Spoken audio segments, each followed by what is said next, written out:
Biyahing Kapitolyo, sabay-sabay, tara na.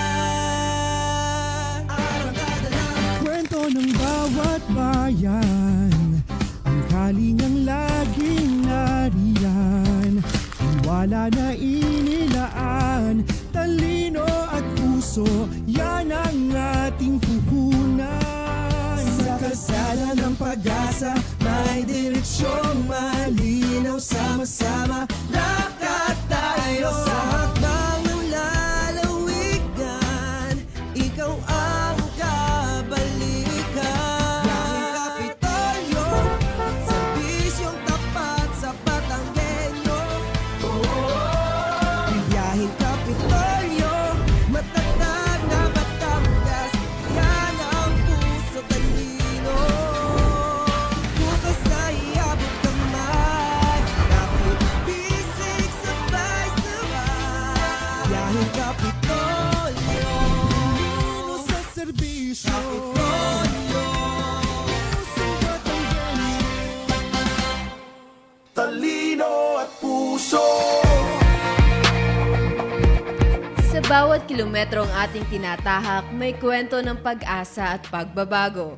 At sa bawat stopover, serbisyong may puso ang hatid namin sa bawat Batanggenyo. Sa ating bawat pagbiyahe, may dalang bagong pag-asa. Mas malapit, mas mabilis, at mas pinatibay. Ito ang bagong mukha ng ating ugnayan. Ayan, mula po dito sa Batangas Provincial Information Office, samahan niyo po kami ngayong araw ng Biyernes para sa isa na naman pong makabuluhang talakayan na nakalaan sa public service. Ito po ang opisyal na programang pangradyo ng pamahalaang palalawigan ng Batangas, ang inyong Biyaheng Kapitolyo. Talino at puso. Ayun, magandang umaga Batangas! Ako po ang inyong lingkod, Tala Cabello. Good morning po. Ako naman po si Almira Elaine Baler. Ayan, magandang umaga sa'yo, kasamang Almira. Mukhang ramdam na naka-jacket ka pa, no? Ramdam naman talaga na malamig na ang panahon ngayon. Totoo yan, kasamantala kung nito nga nakaraang buwan ay todo sa talagang ramdam natin yung init ng panahon. Ngayon naman ay halos araw-araw tayong nakakaranas ng pag-ulan. Kaya naman talagang nakalabas na mga sweater tsaka mga hoodie natin. Sabi nga nila kasamang Almira, loamy weather na. Yes, at excited na ako sa loming yan. Kaya naman, huwag nating kalilimutan magdala po ng payong o kapote bago po tayo umalis ng bahay. Ayan, at bukod nga po sa paghahanda laban sa ulan, mahalaga rin po na paghandaan ang mga epekto nito sa ating kalusugan. Kaya naman po ngayong tag-ulan, hindi lang po payong at kapote ang mahalagang ihanda. Mahalaga rin pong maging handa sa pagprotekta sa ating sarili at sa pamilya dahil sa panong ito po, mas mataas na po ang panganib ng iba't ibang sakit na dulot po ng pag-ulan at pagbaha. Dahil kasabay po ng madalas na pag-ulan, ay ang pagdami rin po ng mga lamok, mga marurumi po nating tubig pag po nabaha at iba pang panganib na maaari pong madulot ng ating pong mga karamdaman kung hindi man po tayo mag-iingat. At syempre kasamang Almira upang mas maging malinaw nga po at tama ang mga impormasyong ating binabahagi, ayan, makakasama po natin ngayong araw o ngayong umaga nga ang isang eksperto mula sa Provincial Health Office. Ayan po ay makakasama po natin si Engineer Lenalie Ann Aguila, RSE Sanitary Engineer 2 ng Provincial Health Office na magbibigay po sa atin ng mahalagang impormasyon at mga paalala upang mapanatiling ligtas at malusog ang bawat Batanggenyo ngayon pong tag-ulan. Ayan, bago pong lahat, magandang umaga po, Engineer. Ayan po. Magandang umaga po. Ayan. Hello po. Maraming salamat po sa inyong maligayang pagdating po sa amin at napaunlakan niyo po kami sa Biyaheng Kapitolyo. Pero bago po ang lahat, bati muna po kayo sa ating mga tagapakinig. So, hello po. Magandang araw po sa ating lahat. Ngayon po ay lalo po sa ating mga tagapakinig. Maraming salamat po sa pagkakataong ito na maibahagi po ang mga mahalagang impormasyon tungkol po sa kalusugan. Ngayon pong panahon ng tag-ulan, mahalaga pong maging handa tayo upang maiwasan ang mga sakit na karaniwan pong dumarami sa panahong ito. Ayun, at medyo mahaba-haba nga mukhang mahaba-haba itong talakayan. Kasamantala at Engineer, magandang umaga po sa inyo. At dahil nga po, panahon na po ng tag-ulan, mapaumaga man po, tanghali o hapon man, lagi po nating inaasahan na madalas na po ang pag-ulan. Lalo na po, ito pong, mabilis na po tayo Yes, From July na July, eh. August, Oo. bare months na, for sure ay tag-ulan na talaga po. Kaugnay nga po niyan, kaakibat po dito, ay ilang pong mga suliranin o mga problemang pangkalusugan nga po ang kalakip nito. At sa mahabang panahon po ng ating kagawaran ng kalusugan ay lagi pong nakasentro sa 4 pong pangunahing health-related illnesses na tuwing tag-ulan po ay talamak na talamak po sa atin pong bansa at kahit saan po. At yan nga po ang tinatawag nga po nating wild diseases o Yes. yun po. At para nga po sa ating pong unang tanong, unahin na po natin yung sa waterborne diseases which is yung pong W po natin sa wild. Ano po kaya po ang sinasabi natin pag waterborne diseases? Paano po ito nakukuha? Saan po ito nagsisimula po? So, ang waterborne disease po ay sakit po siya na nakukuha natin sa pag-inom o pagkain po ng kontaminadong tubig o pagkain. So, maaari rin po itong magdulot ng hindi maayos po ng paghahanda po ng pagkain, maruming kapaligiran, at kakulangan po sa wastong sanitasyon at paghuhugas ng kamay.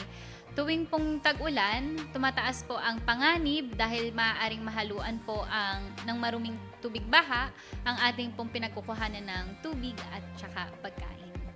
Ayan, engineer, ano-ano naman po ba yung mga sakit na maaaring maikategorya o nabibilang dito sa ating mga waterborne diseases? O yung mga sakit po na karaniwang binabantayan o tumataas sa hanay ng waterborne diseases? Kasi madami nga po ito. Pero ano po yung parang pinaka-dominant sa kanila na madalas nating nararanasan? Bale po, meron po tayong 5 notifiable food and waterborne diseases. Unahin ko po si acute diarrhea.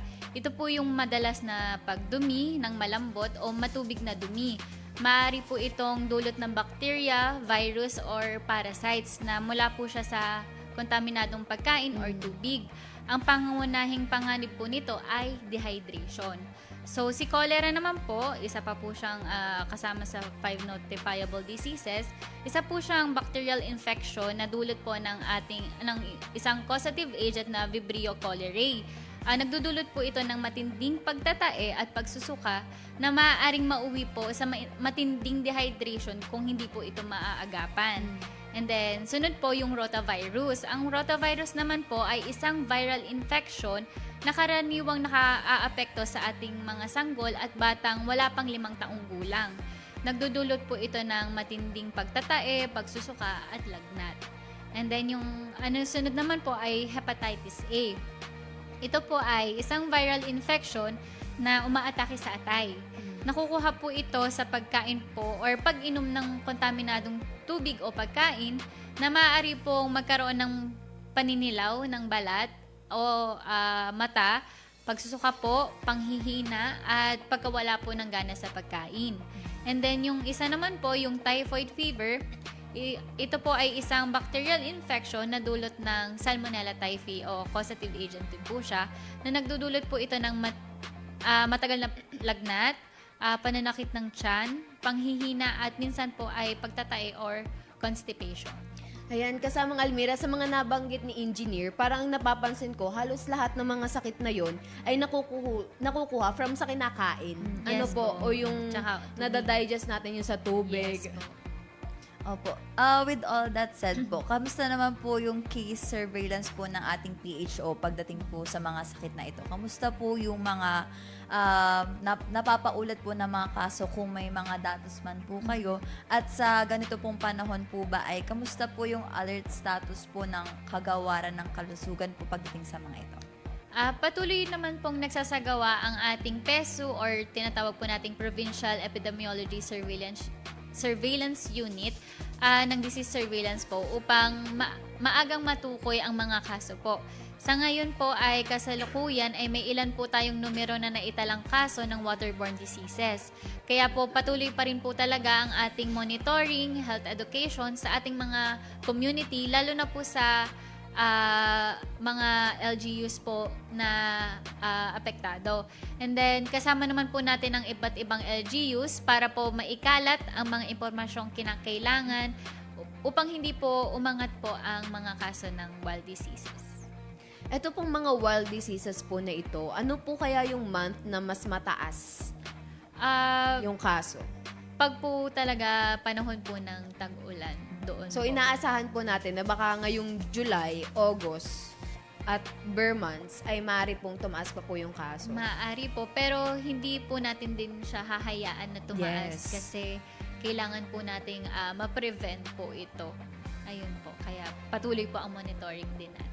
Ayun. Ayan, at dahil nga po sa mga common ground ng mga ito, ay ang madumi o kontaminadong tubig nga po o pagkain in general sa atin ay nako-consume. So, most likely po, ano po kaya yung mga common symptoms naman na hatid ng waterborne diseases? Kahit po sila ay magkakaiba yung sakit, ang kadalasan pong nararanasan ng isang tao na may symptoms ay yung pagtatae, pagsusuka, pananakit ng tiyan, lagnat, dehydration, panunuyo ng bibig, pagkahilo. Kapag naman po may times na may dugo yung dumi, matinding dehydration or hindi po siya makainom ng tubig, kailangan na po niya makapagpatingin or makapagpa-consult na po sa nearest hospital or any healthcare facility po. Ayun po. Grabe no, kung papansinin nyo po yung mga, yung mga tawag dito, Symptoms natin, ay parang common lang Common din lang, na nararanasan oo. ng mga tao, nasakitan siya. Parang kung ikaw yung makakaranas, minsan ipapasa walang bahala na uminom ka lang ng tubig, okay ka na, ganyan. Pero may mga pagkakataon na kailangan na nga po nating dalhin sa hospital. Yes po. Yun, moving forward po tayo with the, yung influenza-like illnesses naman Sa po. eye naman tayo. Yes, sa ating wild. Paliwanag niyo naman po sa amin kung ano po ba tong influenza, ano po ba ang kaibahan po nito pagdating po ng sa ating pong seasonal cold and flu, and ito po ba ay may mga types o may mga uri po ba ito? Bale po, ang influenza ay viral infection po siya sa ating respiratory system. Ang karaniwang sipon naman po ay kadalasang banayad lamang. Samantalang ang influenza po, mas biglaan po ang simula nito at maaaring magdulot po siya ng mataas na lagnat, pananakit ng katawan, matinding panghihina po din. And then, ang influenza-like illness or ELI ay isang surveillance definition na ginagamit po kapag ang isang tao ay may lagnat at ubo na nagsimula po sa loob ng sa loob ng nakaraang 10 araw. Ayun po. Ayun, ma'am, pagdating naman po sa influenza, paano po yung nature ng transmission nito o ano po kaya yung mga common symptoms pa? Bale po, napapasa po ito sa pamamagitan ng droplets po mula sa pag-ubo or pagbahing. Tapos close contact po, o di kaya po paghawak sa kontaminadong bagay at pagkatapos ay hahawak po sa ating ilong or sa bibig or sa mata. Ang simptomas naman niya po ay mataas na lagnat, ubo, sipon, sore throat, pananakit ng katawan, pananakit ng ulo at saka po panghihina. Yan, engineer, matanong ko lang kasi parang napapadalas yung may right way tayo, di ba? Kung paano tamang Mag-wash umubo ng kamay, or oo. kahit man lang maglagay tayo ng mask. Pwede niyo po ba masabi paano ba yung right way para nga makaiwas tayo na makahawa pa? So, para po tayo makaiwas, pwede po tayong magpabakuna laban po sa influenza. And then, ang mahalaga din po ay tayo ay maghugas ng ating kamay. Takpan ng bibig kapag uubo or pag babahing. At magsuot din po tayo ng mask kapag po feeling natin may symptoms po tayo. Magpahinga po tayo kapag may sakit. Huwag po natin pilitin ang sarili. Kumain din po tayo ng masustansyang pagkain at matulog po ng sapat. Ayun. Pero given na Oo. experience na natin yung pandemic before, parang iba-iba na yung mga Totoo. ang mga tao kung paano Yes po. kumilos kasi mas conscious na sila ng pag-uubo, matik na nagtataklob. Dati hindi sila nagmamask. Ngayon, Yes. automatic pag may sakit ka, magmask ka na. Siguro yun yung pa lang nagmamask na sila. Yun yung Kung- natutunan natin sa pandemic years. Pero sa pagkakaalam ko po, engineer, ang right way is yung pag uubo ka, dito talaga Dito. sa sa Yes elbow. po. Tama po, hindi Apo. gagamitin ng hands. Apo. Kasi madami tayong nahawakan po, kaya po mas madaling makaspread po. Ano po? Kaya po mahalaga din po ang ating hand wash. Yes. And yung kakanta ng happy birthday. Tama, di ba Happy yun yung birthday. tinuturo? Kumakanta Oo. ng happy birthday Pero- para sure na malinis lahat. Oo, and subconsciously, nagagawa na natin siya ng ganun din katagal. Lalo na ngayon na hindi na tayo, yung sanay na nga tayo Apo. na nung simula pa, ilang taon ba yun na in-experience 2020. natin na tayo ay nakalak na super, kailangan mo maghugas ng kamay Apo. kada minuto. So parang sanay na tayo na talagang thorough na yung paglilinis natin ng kamay. Opo. Yes. Ayan, at dumako naman nga po tayo sa L natin, sa ating wild diseases. Bago po natin itanong kung ano yung kasalukuyang datos dito sa lalawigan, para lang po may kabatiran po ang lahat muli sa ating mga tagapakinig, ano naman po ba yung leptospirosis at saan po ito or paano po ito nakukuha? Ang leptospirosis naman po ay isa po siyang bacterial infection na dulot po ng Leptospira bacteria. Karaniwan po itong nanggagaling po sa ihi ng mga daga o iba pa pong hayop na maaaring humalo sa baha or sa tubig. So maaari din po itong magdulot ng seryosong komplikasyon po sa ating kidney o sa ating atay, baga at iba pa pong organs pag po hindi ito naagapan. Yun po. Kaya nga yung mga kababayan natin na naglalaro pa rin sa baha, sinasabi lagi natin, tigilan na po natin yung paglalaro sa baha. Magbota po tayo para ma-sure natin na hindi po dumampi sa ating mga paa, especially pag may mga open wound tayo. No? Oo. At saka yun nga medyo delikado talaga. If Oo. open wound nga yung ano. Paano kaya po yung transmission po nun sa katawan po natin? Kapag po sinabi na may open wound po tayo sa paa, paano po natin ito maaga? Pwede po ba tong through ingestion ng mga pagkain na daanan po ng daga, ng tilamsik ng baha? Paano po ba? Bale, mahalaga po nating tandaan na hindi lamang po ito nakukuha sa sugat sa paa. Maaari din po itong pumasok sa katawan sa pamamagitan ng maliliit na sugat sa kamay o sa balat. Pwede rin po siya sa mata, sa ilong, sa bibig, pagkain or inuming kontaminado at tilamsik po ng baha sa mukha o sa mata. Kaya hindi po sapat na tingnan lamang kung may sugat sa paa kasi maraming pong instances na maaari po tayong mapasukan po or maanuhan po tayo ng leptospirosis. Mapunta naman po tayo, engineer, sa mga symptoms or sintomas nga na maaari pong maging palatandaan na may leptospirosis ang isang tao. At paano po ba yung management or paano po yung gamutan nito?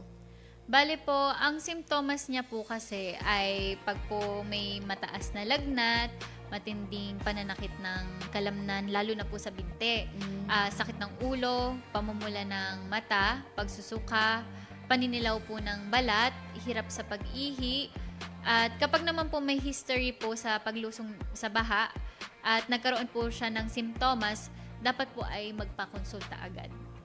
Ayun. Gaano po kaya kabilis nila nararamdaman yung ganitong simptomas? Bale po, depende din po kasi yun sa immune system din ng tao po. Ayun po.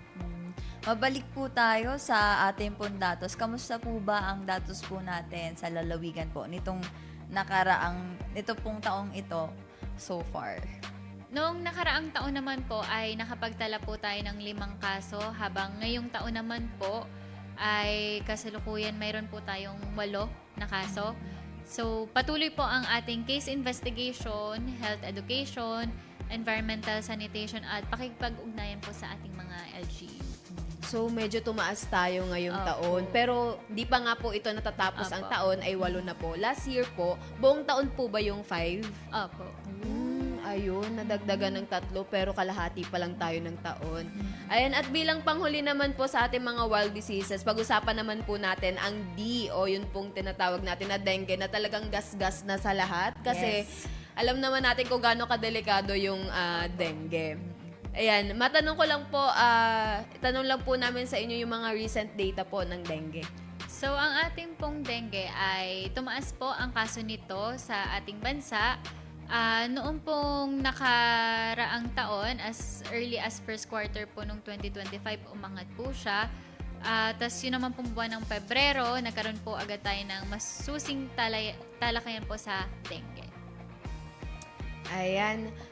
Kamusta naman po yung mga case surveillance natin, mga so far doon po sa mga naitalang kaso natin last year and the same period, January to June po, ganun. Batay po sa ating patuloy na disease surveillance, nakikita po natin na yun nga po, tumataas po ang naitatalang kaso ng dengue kumpara po sa kaparehong panahon noong nakaraang taon. Ito po ang dahilan kung bakit po mas pinaigting ang ating kagawaran, katuwang po natin ang local na pamahalaan at mga barangay. Ang surveillance din po natin, ang information campaign at mga hakbang po para po sa ating dengue prevention control. Bagamat po tumataas yung kaso, mahalaga pong tandaan na marami sa mga ito ay maiiwasan po kung magiging aktibo ang bawat pamilya po at komunidad para po sa pagsugpo ng ating pong ngayong dinadanas na sa pagtaas po ng kaso ng dengue. So, patuloy din po nating hihikayatin ng ating kababayan na magpatingin agad sa pinakamalapit na health facility kapag nakaranas na po sila ng simptomas ng dengue para po maiwasan natin ang paglala ng sakit. Ayun. Pagdating nga po sa prevention and control naman po, ano naman po yung mahalagang tandaan ng ating mga kababayan o mga pangunahin pong ini-implement po ng kagawaran ng kalusugan kontra po sa dengue po? Sa pag-iwas po ng dengue, mahalaga po nating tandaan ang 4 na T's. Taob ang mga lagayan na maaari pong pamugaran ng lamok. Yung sunod po ay taktak. Itaktak po ang naipong tubig sa mga paso, gulong at iba pa pong lalagyan. Pangatlong T po ay tuyo. Tuyo ang mga lugar na maaaring pamahay ng lamok. Pang-4 na T, takip ang mga imbakan ng malinis na tubig. Kasabay po nito ay isabuhay po natin ang 4 kontra mosquito kung saan po ay araw-araw po tayo maglalaan ng ilang minuto tuwing 4 po ng hapon para po maglinis ng paligid at alisin po ang posibleng breeding sites ng mga lamok. At napakaganda yung practice, yung Oo.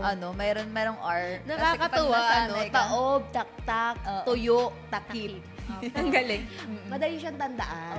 Oo. At saka, na siya kung pag sa way of paglilinis, normal na talaga na ganun yung gagawin mo na Yes, para dapat lahat masugpo din ang ng dengue. parents natin para maiwas din yung mga, kasi hindi yun gagawin ng bata eh. So, parents natin na nanonood po sa Yung atin, mga kayang nakikinig. maglinis na. At saka Gawin pwede na po siyang yun. Gawing bonding, sige, linis tayo every 4 p.m. Diba? At saka masasanay. Pag nasanay na, no-brainer na, maglinis ka na everyday.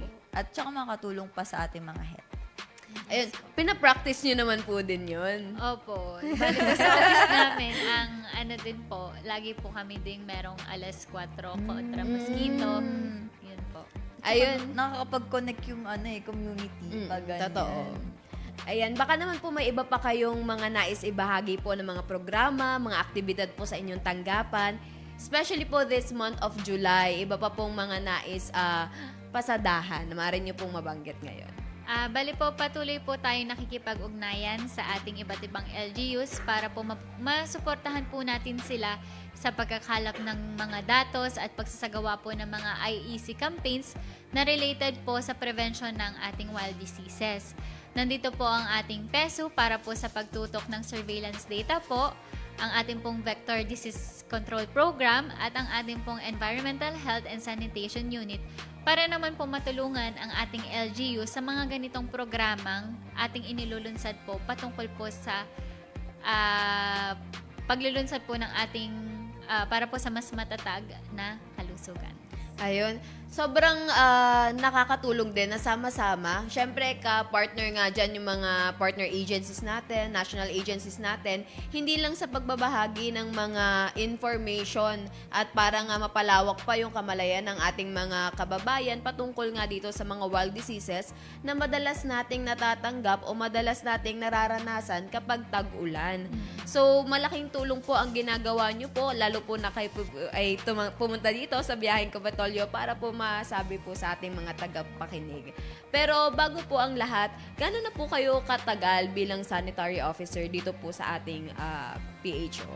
Bale po, sa PHO po, nag-start po ako as sanitary inspector and then naging lumipat po ako sa PJ Enro. Mhm. And then, nito po, last year po ay naging sanitary engineer na po ako na ngayon po ay nag-focus na po ang aking field sa public health po. Ayun. So far naman po, ano po yung mga challenges bilang sanitary officer na medyo sa tingin nyo po ay nahihirapan kayo, especially nga ngayon nga pong nararanasan natin ngayon na tumaas yung kaso from 5 naging 8, tapos yung Ano yung mga Oo, preparations ngayong nyo tag-ulan din pa po? ngayon, preparations nyo in the future.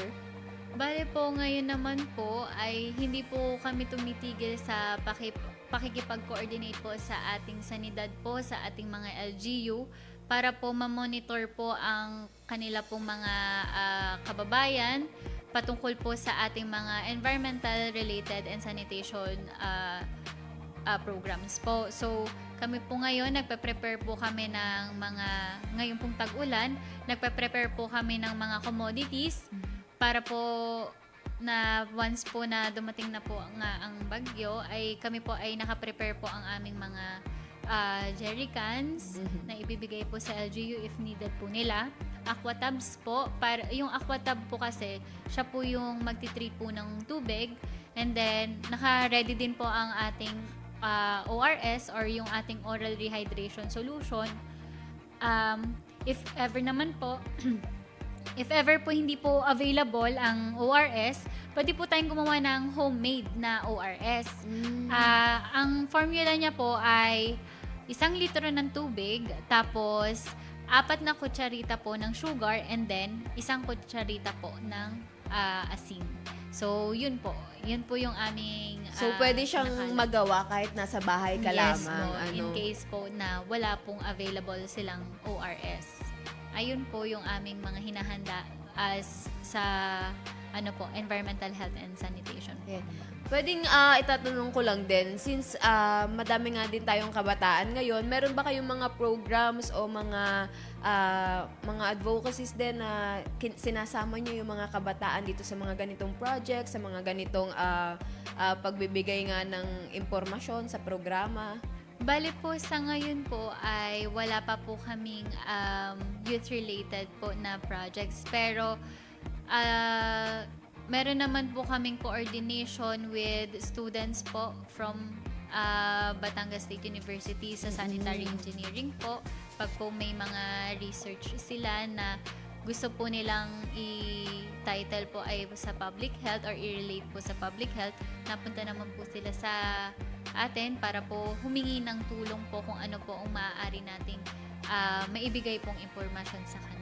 Ayun po. So, Napakalaking tulong yes. nun, no? Kasi ang research, bago talaga yan magawa, kailangan niya ng data. So, para pumunta sila sa kina-engineer, talagang malalaman kung ano nga ba yung mga need pa gawin para mas mapabuti pa yung tungkol sa research nila. And syempre, para din ito sa knowledge ng ating mga kabataan.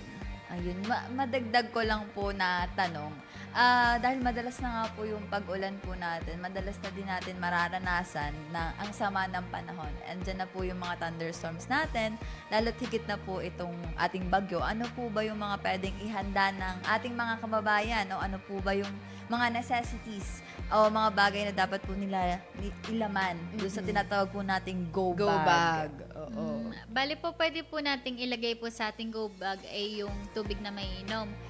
I-sure din po natin na safe at potable po yung tubig. And then, ready to eat food, flashlight po, extra batteries, kung may ano po tayong radyo, pwede din po yun, power bank or charger, first aid kit po, personal na gamot, face mask, ano din po, alcohol, extra na damit, tsinelas, sapatos, raincoat or payong, at saka po whistle.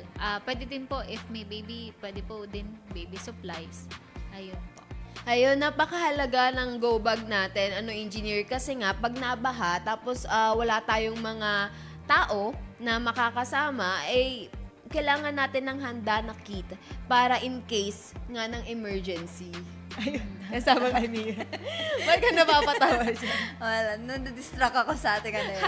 Ma'am, ano na lang po yung message nyo po sa mga kababayan po natin na nakikinig po sa atin? Ano po yung inyo pong magiging advice po sa kanila? Ngayong panahon po ng tag-ulan ay ang ating pong kalusugan ay nakasalalay din sa ating sariling pag-iingat. Ugaliin po nating panatilihing malinis ang ating kapaligiran, uminom ng ligtas na tubig, kumain po ng masustansyang pagkain, at agad naman po tayo magpakonsulta kapag po may nararamdamang sintomas.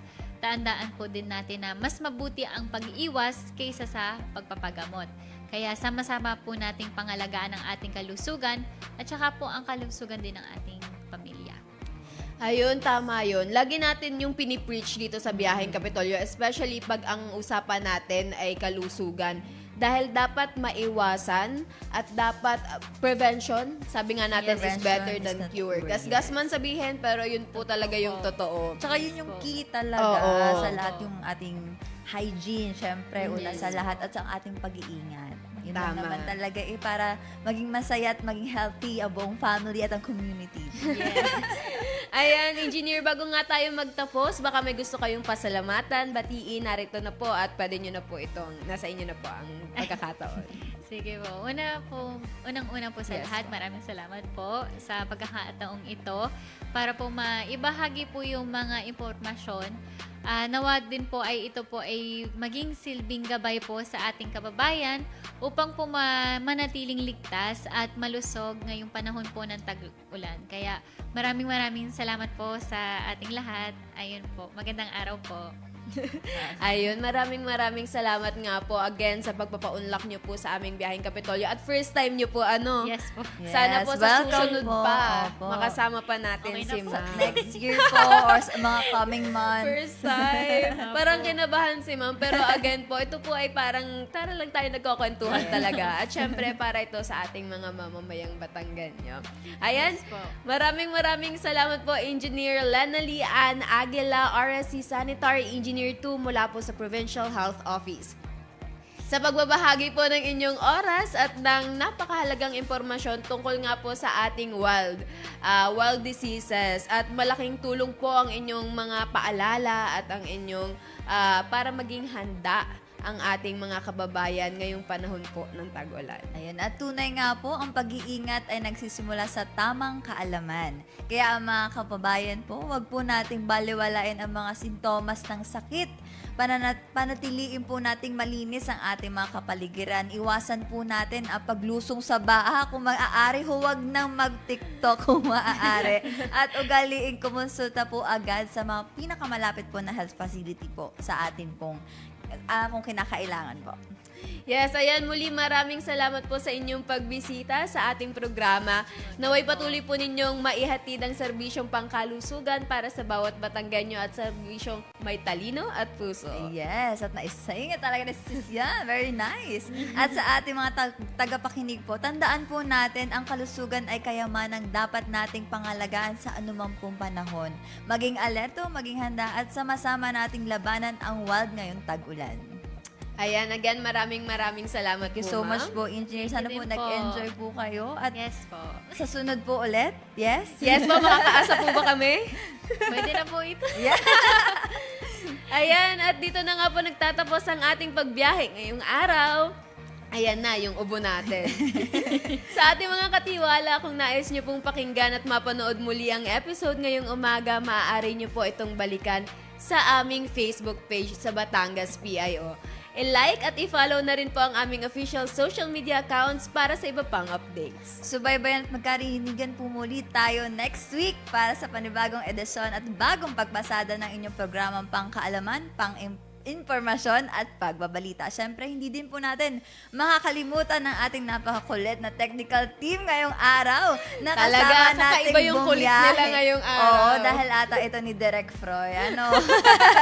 Ayan, at Direk Froy, ano na? Maraming salamat at napasaya pa rin tayo ngayong araw. At sa inyo pong aming manonood na hindi bumitaw at patuloy na tumatangkilik sa Biyaheng Kapitolyo. Ayan, sa ngalan po ni kasamang Jonathan Makaraig at kasamang Jay Jane Ilormo Ilagan at syempre sa ngalan po ni Governor Vilma Santos Recto at ng Pamahalaang Palalawigan ng Batangas, ito po si Tala Cabello. Ng isang pamahalang may talino sa serbisyo, puso sa tao at lahat para sa Batanggenyo. Ito naman po si Almira Elaine Baler. Magkita-kita po muli tayo sa mga susunod na episode ng ating pagpasada para sa tuloy-tuloy na serbisyo para sa Batanggenyo. Muli, ito po ang inyong Biyaheng Kapitolyo. Ang Kapitolyo, serbisyong tapat sa Batanggenyo. Biyaheng Kapitolyo, matatag na Batangas, yan ang puso talino. Bukas ay iabot kamay, kapit bisig sabay-sabay. Biyaheng Kapitolyo.